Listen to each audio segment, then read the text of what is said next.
Nah, yuk. Dulu waktu lu kerja online kan jualan apa? Baju ya? Itu udah baju juga kan? Udah fashion. Nah, pernah nggak keuntungan dari si jualan lu itu lu pakai untuk berjudi gitu?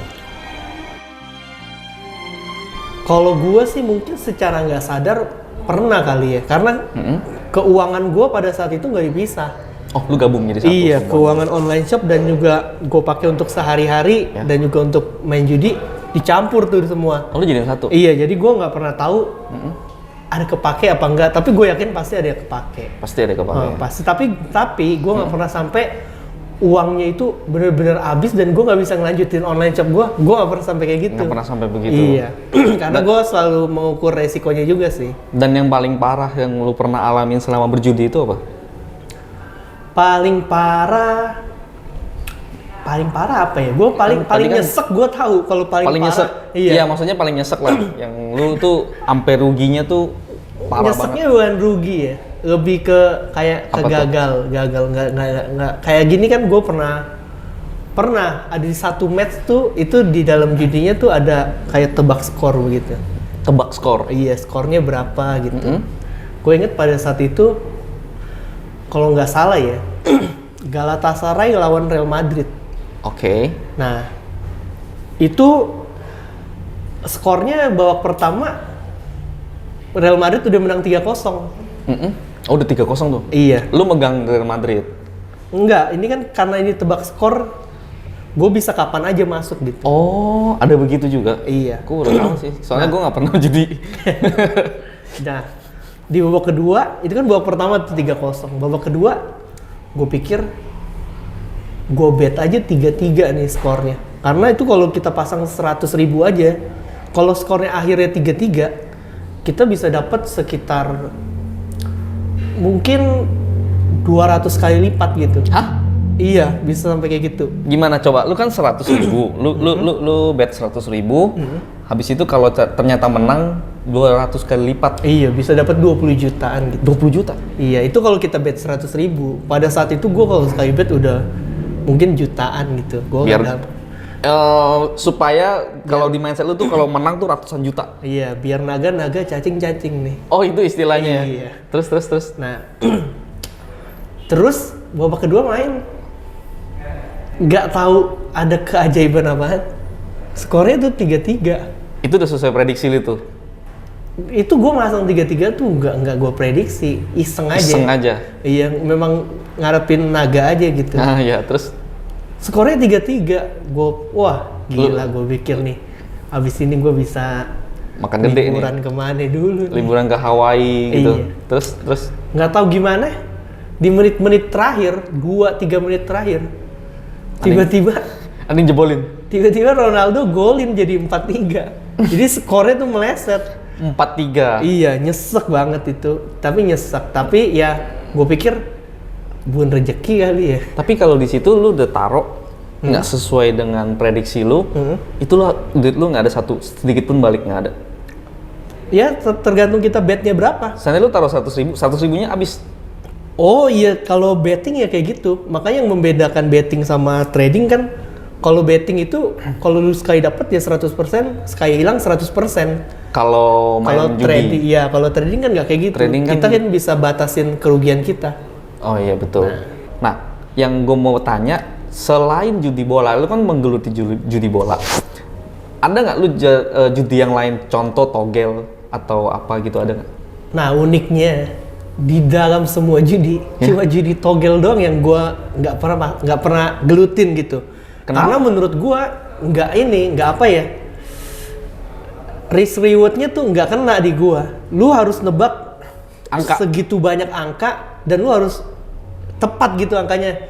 Menurut gua itu kemungkinannya bumi langit lah, susah. Berarti bener. dulu lu nggak percaya dong dengan dewa mimpi, makanya lu nggak main togel. Nggak percaya, walaupun bapak gue tuh wah bener-bener pecinta judi togel. Oh dia. Iya, itu gue ngelihat bokap gue tuh, karena dia bukan seorang pejudi ya, tapi dia memang suka banget. Dulu bermain judi. Iya, suka banget main judi. Jadi ya mungkin ada kali bawaan dari situ ya, yang membuat gue tuh jadi suka nih sama judi. Nah, yuk Kalau tadi kan kita bahas tentang perjudian, dan lu sempat singgung juga bahwa lu trading ya. Apa perbedaan antara judi dengan trading? Padahal kan sama-sama kita mengeluarkan uang kita untuk suatu kayak mirip-mirip lah sama judi yang gue tahu. Nah, awalnya pas gue pertama kali terjun ke dunia trading, gue pun memperlakukan trading ini sama dengan judi. Oh iya? Tapi pada saat itu gue berpikir, kalau gue main judi, jelas dosa itu, maksudnya jelas dosa. Sedangkan kalau gue trading, ini negara memperbolehkan loh. Dan ini nggak legal lah ya. Iya, legal. Sedangkan kalau lu berjudi, jelas banget itu dilarang sama negara. Sama gitu. agama pun dilarang. Iya. Nah, jadi yang membedakan trading sama kenapa trading itu nggak disebut judi, walaupun di beberapa hal trading kalau orangnya Ada kemiripan sih. iya, kalau lu trade-nya asal-asalan gitu, cuma buat tebak. trade karena dia pengen naik nih, pengen naik asal-asalan lah gitu, ya itu bisa dikatakan judi. Tapi sebenarnya trading itu kan kita membeli saham perusahaan, sebuah perusahaan company yang benar-benar memang nyata gitu ada di Indonesia. Yeah. Perusahaannya tuh ada jelas. Nah, kita membeli perusahaan-perusahaan yang kayak gitu. Jadi kenaikan dan keturunannya, penurunan harganya tuh Kita udah, bisa cek juga di online. iya, udah terprediksi dan kita tahu bahwa yang kita beli ini ada usahanya, ada perusahaannya, bukan cuma sekedar Asal tebak kayak asal bola. taruh Kayak aja bola, gitu. kayak judi gitu Iya, ya. seperti Judi kan kebanyakan nebak-nebak kan. Oke, terus lu akhirnya memilih untuk berinvestasi aja di trading ya. Sampai sekarang.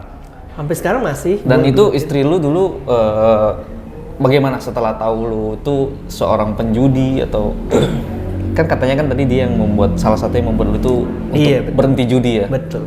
Bukan Roma Irama kan? Bukan. Jadi pas gue kenal sama cewek gue kenal nih dari Waktu itu oh iya pacar lu ya. situs online, Oke. online dating online gitu. Kenalan, ketemuan yang gue ngerasa cocok. Kita ya menjalankan lebih serius lagi, berpacaran gitu. Oke. Dan sampai situ dia belum tahu kalau gue nih seorang penjudi handal. Handal. Enggak, dia belum Nggak tahu dia lu Chow Dia Yun belum Fat tahu. ya. Terus Dia masih kira gue Stephen Chow. Padahal dia juga masih judi-judi juga. Nah, dia nggak tahu kayak gitu. Tapi setelah kita saling kenal, udah mulai pacaran, udah mulai curhat lebih dalam. mulai lebih serius ya. Iya. Lalu Dia bercerita tentang background orang tuanya. Oh, Dan iya? dia juga bercerita tentang kriteria-kriteria pasangannya. Dan yang gue kaget, dia pasang kriteria, pertama dia kriteria nggak suka cowok ngerokok. Yang kedua ini, dia langsung pasang nggak suka penjudi. oh iya. Waktu itu lu Jujur langsung banget, gue nggak pernah ketemu orang yang kasih kriteria nggak suka penjudi gitu. Berarti kayak kan lu jarang ada banget ya. ada Pernah punya ada pacar itu. atau yang pengalaman Iya, itu ya tentang iya, penjudi. seperti itu. Lalu Nah, yang gue pikir kenapa kriteria lu nggak suka penjudi? sedangkan lu gue nih, waduh, penjudi handal ya. Duh, kacau dah. lalu Nah, oke lah gue jalanin, gue tutupin, nggak apa-apa. Karena gue pikir itu masih lu tutupin tuh. gue tutupin, lama gue tutupin, 1 tahun kali. Karena gue kan berjudi nggak perlu ke suatu tempat. Karena Oh, iya. kita kan terpisah. Jadi saat gue bilang, oke, gue tidur dulu. Nah, saat itu gue bekerja. Oh iya ya. Saat itulah Kalau gue buka judi itu laptop. begitu ya. Iya. Saat gue bilang jam 5 pagi, jam 6 pagi, gue baru bangun nih. Saat itulah gue baru mau tidur. Nah, jadi gue mau bangun nih. Oke, udah ngucapin selamat pagi apa? Barulah gue tidur. Oh. Ntar jam 12-nya baru gue pergi kerja online, begitu. ngurus online shop. Iya, kayak gitu. Dan setelah itu gue harus mencari cara dong untuk mencari waktu lah untuk menyampaikannya gimana sih gitu. Ya. Bahwa gue nih seorang penjudi loh. Nah, Oh, lu mau mencari bagaimana lu bisa menyampaikan ke dia. iya, karena gue pikir gue ini udah salah satu pemasukan gue, nggak bisa gue tinggalin. Iya. Karena gue jadikan judi itu sebagai pemasukan gue. Masukan utama lu. Ya, seperti itulah. Sampai akhirnya gue bisa kasih tahu ke dia. Dan karena gue pinter ngomong gitu, pinter ngeles. Oh ya, waktu itu lu ngomongnya gimana? Coba nih, gua pacar lu. Itu lu ngomong face to face gak atau Iya, gue Oh, iya? selalu, gue kalau masalah-masalah genting gue nggak suka selesaikan di chatting. Chatting atau Karena telepon kan nggak mau. kayak penyampaiannya akan beda. Gue coba. ngomongnya sambil ketawa, kan dia nggak tahu kayak gitu. Oh iya iya. Jadi gue bilang, gue ini, gue lupa ya. Kayaknya gue bilang gue ini suka judi loh, gue bilang. Lo langsung ngomong begitu. Iya, kayaknya ada satu momen gitu gimana yang membuat gue kayaknya gue mesti kasih tahu ini sebelum gue melanjutkan ke jenjang yang lebih Serius lagi. Karena saat gue harus menutupi ini, gue mau nutupin sampai tua pun harusnya gue bisa. Tapi kalau ntar gue udah nikah sama dia kan, kalau udah di satu tempat yang bareng kan Ketahuan. akan lebih susah gue buat nutupinnya. Iya, dan daripada kebongkarnya pas gue udah nikah atau gimana, mendingan gue kasih tahu dulu nih. Gue pengen tahu lu bisa terima gue gak apa kayak gitu. Jadi di situ lu udah siap hati dong kalau seandainya dia menolak lu. Kayak yaudah kita putus deh, gue nggak mau penjudi. Lu udah siap hati tuh, mental. Gue nggak pernah kepikiran bakal sampai kayak gitu. Oh iya. Nggak pernah. Terus? Karena gue pikir kalau gue kasih tahu dan dia nggak suka, pilihannya bukan kita harus putus, tapi pilihannya gimana caranya gue berhenti. Ini wise banget nih. Wah, Ini wise banget loh. iya kan? Nah, Terus? pilihannya kayak gitu. Tapi setelah itu, dia ya bagusnya ya dia bisa kasih waktu gue untuk gue berhenti, nggak kayak hari ini juga nggak boleh gitu. Nggak, saat itu nggak. Iya, nggak kayak gitu. Dia bisa kasih. Dia pun dengan bijaksana ya. Waktu untuk pelan-pelan lu kurangin. Dia pun jawabnya gimana? Baik-baik ke elunya. Lupa sih ya gue kayak gimana. Tapi gue tahu dia kasih waktu buat gue ngurangin itu. Dan gelagat gue pun gue ngurangin. Jadi kayak gue soal-soal udah ngurangin gitu. Padahal masih main. Padahal masih seperti biasa. Padahal nggak ada sedikit pun yang gue kurangin. Lu cuma kasih tahu doang tapi Cuma lu gue bilang ke berhenti. dia, iya gue udah kurangin, Bahkan sampai ada satu momen, gue bilang ke dia kalau gue tuh udah nggak lagi, sama sekali nggak main judi. Tapi masih. Nah, karena gue masih main judi, suatu hari gue ada liburan pergi ke tempatnya keluarganya dia di Bogor. Keluarganya dia. Iya, gue bosen tuh di situ. Karena kan itu tempat keluarganya dia. Gue pengen main judi. Terus? Nah, gue bilang ke dia, gue pengen main judi nih. Gue bilang, gue pengen masang nih. Lalu gue bosen di sini, gue nggak ada aktivitas. Nggak ngapa-ngapain gitu. Iya. Ya? Terus? Nah, mungkin salah satu kesalahannya ya di situ dia ngizinin gue buat main, oh ya udahlah nggak apa-apa. Karena kan alasan gue bosen. Mungkin dia kasihan banget juga gue bosen gitu. Nah, dikasih gue main lagi. Dan setelah dia kasih gue main lagi ya, akhirnya gue, padahal dia kasih untuk hari itu aja, tapi gue yang jadi lebih, ibarat kata dibukain pintu ya? Iya, jadi lebih dibukain pintu ya, jadi gue makin di depan dia pun lu berani. Iya, masih trading apa judi. Begitu. Nah, terus akhirnya sampai akhirnya itu ya dia gimana kita ngomong ya, gue diminta untuk nggak main lagi, dan gue bilang ke dia, iya gue nggak main lagi, tapi gue masih main diam-diam. Sampai suatu hari ketahuannya tuh gini. Gimana? Uang hasil menangnya itu, gue ngakalinnya gimana, gue bilang ke cewek gue nggak judi, tapi gue masih judi nih. Karena dia cuma bisa kontrol rekening gue yang satu ini nih, yang bank swasta yang satu ini. Oh itu ATM-nya juga dia perhatiin. Iya, dia bisa buka bisa buka lihat transaksinya lah. Jadi ketahuan nih selama ini transaksi kan di situ. Oh. Nah, gue akalin dengan gue buka satu lagi akun rekening yang di bank lain. Oh iya. Dan dia tuh nggak tahu selama ini gue transaksi di sini nih. Gitu. Sampai begitu loh. Iya, sampai sebegitunya. Lalu? Nah, sebenarnya dia udah mulai curiga. Di saat gue tuh sering banget diteleponin sama orang. Gue lagi jalan berdua gitu ya. Ada telepon masuk? Telepon masuk. Selamat siang Bapak Leo, kami ada promo menarik nih. Waduh. Lu alasannya apa? Gue bilang ya nomor gue ini udah tersebar di kalangan mereka. Jadi ibaratnya sales kartu kredit, gue akan ditelepon terus gitu, walaupun lu udah nggak main, gue bilang kayak gitu. Padahal saat itu gue masih main. Gue masih, ya bener, ya masih kayak biasa lah gitu. Bagaimana cara lu mengeles lah ya? Nah sampai akhirnya, gue salah narik rekening. Jadi gue salah narik uang. Jadi hasil kemenangannya itu gue pengen tarik ke rekening B, masuknya ke rekening A. Dan cewek gue nanya, ini transaksi mutasinya dari mana nih? Bukan dari mana, dia udah tahu kalau transaksi ini tuh dari situs online. Dia udah tahu, iya. Lalu? Jadi dia bilang, kenapa bisa ada transaksi masuk gini? Gue bilang, oh mungkin dia salah transfer, gue bilang kayak gitu. Emang bisa gitu? Dia percaya? Tapi mungkin karena dia percaya, ya itu lewat begitu aja. Ya namanya juga bangkai ya, pasti akan tercium juga gitu. Pada akhirnya. Iya, pada akhirnya dia pasti akan tercium. Terus dia percaya juga lagi. Yang itu tuh yang kedua itu alasannya apa? Yang kedua itu gue alasannya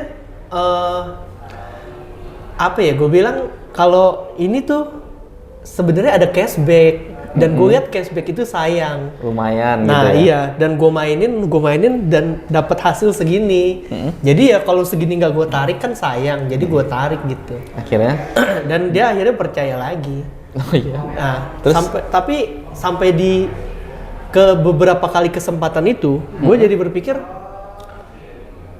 masa gue bakal kayak gini terus sih, harus nutup-nutupin. Karena nggak gampang buat bohongin pasangan, nggak gampang. Betul. Susah banget, perlu effort. Jadi nggak cuma bohong-bohongin aja. Gue ketemuan, karena kan kalau gue pikir ya, pasangan yang pernah dibohongin ya nggak bakal kayak biasa lagi. Nggak bakal HP lu ditaruh gitu, dia nggak ngeliat, pasti dia akan ngeliat, bahkan sampai history. Jadi kalau gue mau ketemu dia, sebelum ketemu semua udah gue hapus, history apa website semua gue udah hapus. Jadi gue buat semuanya tuh bener-bener nggak mungkin ketahuan. Nah sampai akhirnya ya gue pikir kayaknya gue yang perlu berubah nih. Lu yang perlu berubah. Iya, kayaknya gue yang perlu nggak boleh maksain gue pengen kayak gini. Jadi ya akhirnya gue memutuskan gue untuk berubah, dan nggak gampang. Nggak saat itu lu memutuskan terus langsung berubah? Sejak pertama kali gue mutusin gue mau berubah, itu baru bener-bener bisa berhenti total tuh 2 tahun kemudian. Oh iya? Iya, sejak gue memutuskan gue mau berubah nih. Karena setelah itu mau masih tetap nih. Aktivitas itu dilakuin? Iya, karena aktivitas ini udah bener-bener mendarah daging. Udah bertahun-tahun lu jalanin? Iya, kalau gue bahkan sampai sekali buka laptop, gue nggak pernah buka yang lain, pasti langsung ke situs online. Situs online? Iya, bahkan laptop gue digunakan ya untuk itu doang. Oh. Walaupun sambilan ada jualan online shop.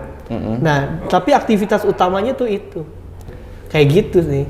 Akhirnya lu bertobatnya itu setelah 2 tahun kemudian. Jadi waktu dulu itu bagaimana lu bener-bener berhenti itu? Nah, jadi ada satu momen di mana gue tuh udah mulai kalah gitu, dan kekalahan itu udah sampai make uang orang tua gue. Nah, dan orang tua gue kan kerja di luar negeri ya. Ya, nyokap lu? Iya, dia kasih ngirim uangnya untuk tabungan gitu. Nah, dan udah kepake sama gue sekitar 5% lah. Oh iya. Udah kepake. Gue udah mulai takut. Pada sampai akhirnya emak gue bilang dia mau pulang nih 3 bulan lagi. Oh, terus? Udah mau pulang ke Jakarta. Gue bilang, lu kenapa pulang cepet banget? Kenapa emang udah nggak mau kerja situ lagi? Yeah. Kata emak gue pikir kurang ajar juga gue, orang tua mau pulang malah ditahan-tahan ya?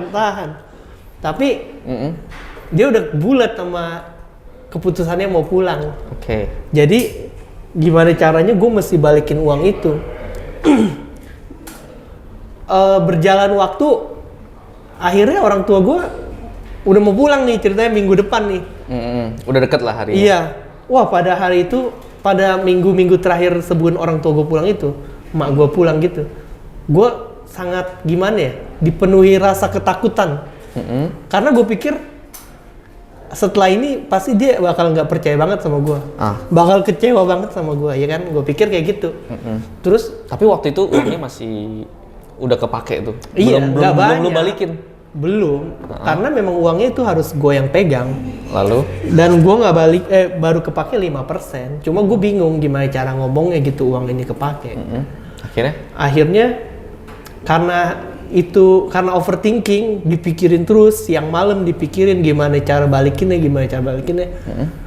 Akhirnya ya H-1 setelah emak gue mau pulang itu, gue pikir salah gue kalau mikir gimana gue harus balikinnya.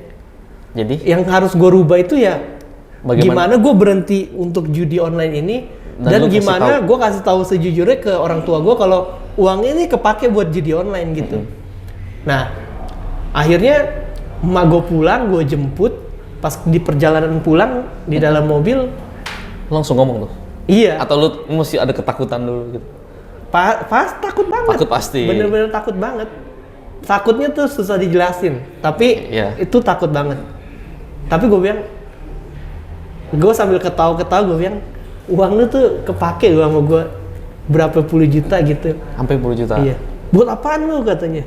Gue bilang, buat main judi. Gue kan udah ketawa-ketawa. Langsung ngomong tuh? Iya. Kan emak gue tahu gue judi bola. Emak gue iya? tahu, iya. Dia udah sering bilang ke gue jangan judi bola. Tapi Bener. gue pikir nasihat orang Jangan tua. judi boleh judi lain? Atau Maksudnya berhenti jangan berjudi? gitu. Oh, Nah, ya. gue pikir nasihat orang tua kan yang tahu baik nggak baiknya kan kita. Betul. Orang tua kan bisa aja sesuatu yang baik tapi dianggap nggak baik. Pada saat itu gue mikir judi ini baik. Jadi ya setelah gue kasih tahu orang tua gue, ternyata dia nggak kenapa-napa. Nggak marah? Nggak sesuai ekspektasi gue selama berbulan-bulan disiksa sama pikiran gue sendiri. Nah ya akhirnya setelah itu ya gue komitmen sama diri gue bahwa gue nggak mau Memutuskan untuk nggak mau berhenti lagi, iya, berjudi berjudi. sampai detik ini? Iya. Dan setelah itu belakangan setelah itu udah berlalu, gue pernah denger cewek gue ngomong gini, lu tahu gak katanya? Di yang kedua kali lu bohongin gue itu, gue tuh udah buat komitmen. Kalau lu sekali lagi bohongin gue, ini beneran emang nggak bisa dipertahanin. Maksudnya Lu tuh nggak cocok untuk dia? percuma dia kasih kesempatan tapi lu langgar terus gitu. Dan ajaibnya ya setelah dia buat komitmen sama diri dia sendiri yang gue nggak tahu, tapi di saat itu juga gue buat komitmen sama diri gue sendiri untuk gue memang mau berhenti sama itu. Jadi match Iya, jadi confirm. Kalau enggak, kalau gue masih ngelanggar sekali lagi, mungkin kalau dia benar komitmen dengan ucapannya dia sendiri ya. Sekarang nggak merit. Iya, betul seperti Gitu. itu. Jadi kalau sekarang ini nih, ada nggak keinginan kecil gitu dalam hati lu untuk berjudi lagi kah? Awal-awalnya kayak gitu. Awal-awalnya ya. Maksudnya gimana gue ngelawan biar gue bener-bener nggak judi lagi. Sampai gue nggak pernah mau buat nonton bola. Padahal Tapi kan hobi. iya, padahal Juga sekarang sebelum gue main judi pun nonton bola ini udah kebiasaan setiap hari. Termasuk kan lu juga ada Tapi yang main membedakan, futsal segala macam kan. yang membedakan pada saat gue belum kenal perjudian, gue nonton bola bisa menikmati bolanya itu. Maksudnya permainannya gue bisa nikmati. Fokus ke permainannya, Iya. bukan ke skornya. Iya, tapi Kalau- setelah gue mengenal judi online, fokus gue nonton bola itu untuk hasilnya. Hasil Iya, akhirnya. gue pengen tahu resultnya gitu. Nah, setelah itu ya gue nggak bisa kalau nonton bola karena gue pasti mau masang kalau gue nonton. Oh iya. Pasti mau. Sekarang Dan sekarang seiring berjalannya waktu, ntar gue kurang-kurangin kan nonton bola. Ntar gue pengen ngetes nih, masih gak sih hasrat gue buat betting judi online. Pas gue nonton bola, masih ternyata pas gue nonton, masih ada keinginan iya mau lagi gitu. tapi lu ngelakuin nggak? Atau maksudnya lu Enggak, karena kan gue udah buat komitmen sama diri gue sendiri. Oh, Terus setelah itu, gue coba lagi. Oh ternyata ya tetap masih timbul rasa itu. tetap masih timbul. Sampai nggak tahu gimana caranya ya suatu hari sekarang ini gue udah bebas. Lama kelamaan lu udah bener-bener Iya, free. gue udah sering setiap malam minggu gue pasti nonton bola. Dan nggak ada keinginan untuk ngebet. Iya, untuk tim-tim yang gue suka gue nonton, tapi gue nggak ada kepikiran untuk betting sama sekali sekarang ini. Betul-betul udah stop ya. Betul, hampir 100%. 100% nggak pakai Nggak pakai hampir lah. Iya. Udah 100% lu Nggak ada benar-benar hampir. berhenti ya. Dan lebih enak juga kan. Kita Yang nggak pertama, stres- nggak stres mikirin. yang pertama lebih enaknya ya karena gue nggak harus ngumpet-ngumpet, nggak harus ada rasa tertuduh gitu. Jadi gue nggak harus ketakutan buat sesuatu hal yang Takut orang tahu, takut si pasangan tahu gitu. iya, sebenarnya lingkungan nggak mempermasalahkan, malah orang-orang Lingkungan terdekat menerima aja gitu. kan? Iya, orang-orang terdekat mempermasalahkan itu dan gue takut buat itu. Akhirnya lu berkomitmen untuk betul-betul stop Betul. 100% ya. Nah, Leo, lu kan waktu itu berjudi mulai dari lu masih kecil ya, sampai lu dewasa. Ada nggak pesan-pesan buat teman-teman di rumah, buat anda nih yang masih kecil juga yang masih sekolah, ada nggak pesan untuk mereka, untuk supaya jangan berjudi atau gimana? Coba sampaikan. Kalau gue pikir sih ya, buat lu orang yang masih kecanduan judi gitu, ya Iya, cara berhentinya bagaimana? lu harus tahu sih bahwa sebenarnya judi itu nggak akan membuat lu menjadi sukses gitu. Ya, Karena salah satu alasan gue untuk berhenti judi pun, gue pikir ya karena sepanjang perjalanan itu gue nggak bener-bener dapet duitnya, nggak nyata duitnya tuh. duitnya ujung-ujungnya habis. Iya, pada akhirnya malah kita nombok gitu, malah pekerjaan kita lain yang menghasilkan itu malah untuk nutupin itu. Jadi gali kubur, tutup kubur. Iya, pertama itu gue pikir. Terus yang gue pengen kasih tahu ke lu semua nih, ya gimana ya, judi tuh bener-bener sangat bisa mengikat lu. Jadi lu mesti dengan sekuat tenaga lu mesti berusaha keluar dari perjudian Dari ini. zona ini ya. Dari zona ini yang bener-bener bisa ngerusak masa depan lu. Walaupun pada saat gue ngelakuinnya gue nggak pernah ngerasa kayak gitu. Masa depan lu nggak rusak sih gitu kan. Iya, bukan nggak rusak tapi gue defend untuk mengatakan bahwa gue tuh baik-baik aja walaupun gue berjudi. Padahal sebenarnya itu pelan-pelan masa depan lu tuh dirusak dari situ. Dan buat adik-adik jangan sampai sudah kecil, judi kecil-kecilan itu pun bisa jadi dihitung judi kan. Mulai dari main kelereng itu yang tadi Itu lu bilang. bibit-bibitnya. Itu udah bibit-bibitnya. Jadi adik-adik di rumah janganlah mulai untuk mencoba hal-hal perjudian karena sedikit demi sedikit lama-lama menjadi besar gitu. Jadinya nanti kamu akan muter-muter aja di dalam perjudian ini. Betul. Ya, saya rasa cukup sekian ya.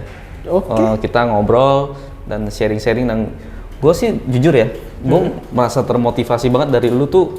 Gue tahu lu banget gitu dulu, misalnya kita berteman cukup lama ya.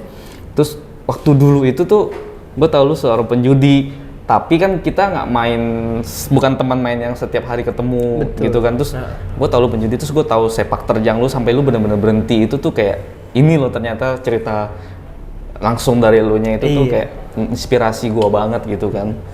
Thank you Leo untuk waktunya, dan lu cukup menginspirasi gue, dan semoga cerita-cerita lu hari ini tuh bisa menginspirasi teman-teman dan adik-adik di rumah untuk tidak memulai perjudian juga, karena dari hal kecil bisa menjadi besar.